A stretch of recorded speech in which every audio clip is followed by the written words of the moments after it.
Hello everyone, welcome back to the channel.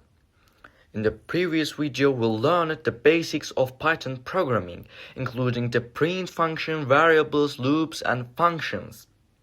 Those concepts are the foundation of programming and help us understand how Python works. In today's video we are going to continue learning Python and explore some very useful data structures.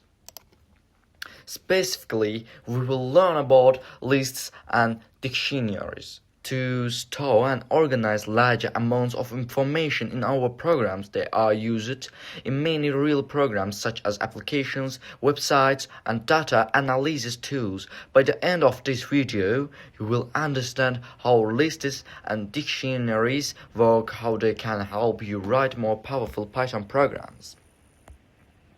First, let's talk about lists in Python. So, a list is a data structure that allows us to store multiple values in one variable. Instead of creating many different variables, we can group related data together in a single list. Lists are very useful when working with collections of items such as names, numbers, or objects.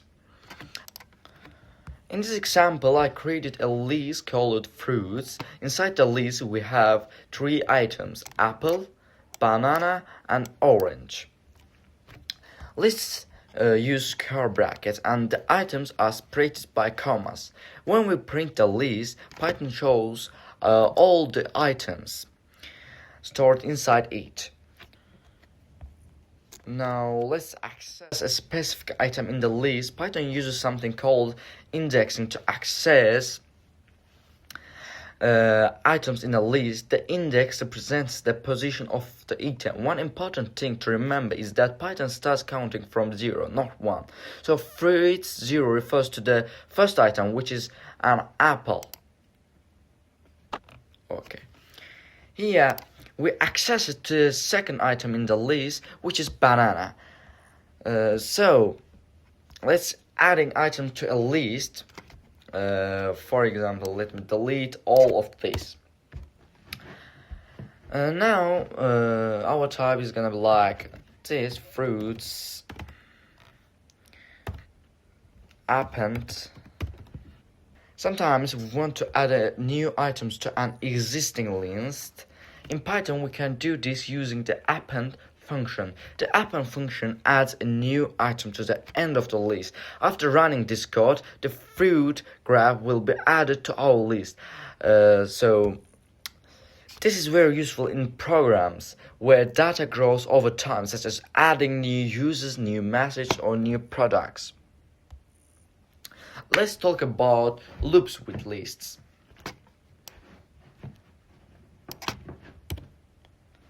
Now let's combine lists with loops. So for fruit, in fruit, this is a for loop and it goes through each item in the list one by one. During each iteration, the variable fruit temporarily stores the value of the current item and then we print it. This allows us to process every item in the list automatically. Loops and lists are often used together in real programs because they allow us to work with large amounts of data efficiently. In Python, a dictionary is another data structure, but instead of storing items in a sequence like a list, dictionaries store data using key-value pairs. This means each piece of information has a label which is called the key and a value associated with it. Coding?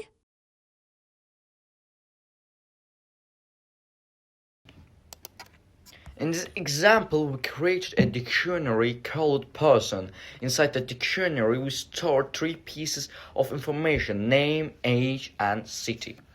Each key has a value associated with it. Now let's build a simple Python project.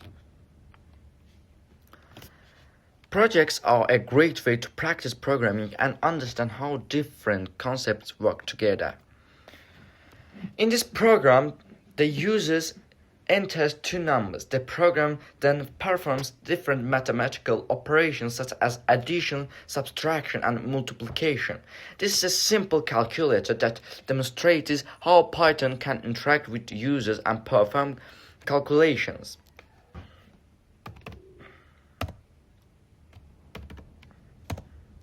As you see, even though this project is simple, it shows how we can combine input variables and print statements to create useful programs.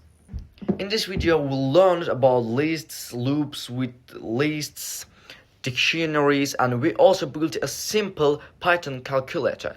These concepts are very important because they allow us to store and organize data more efficiently. In the next video, we will continue learning Python and build more interesting projects. Thank you for watching, and don't forget to like and subscribe for more programming tutorials.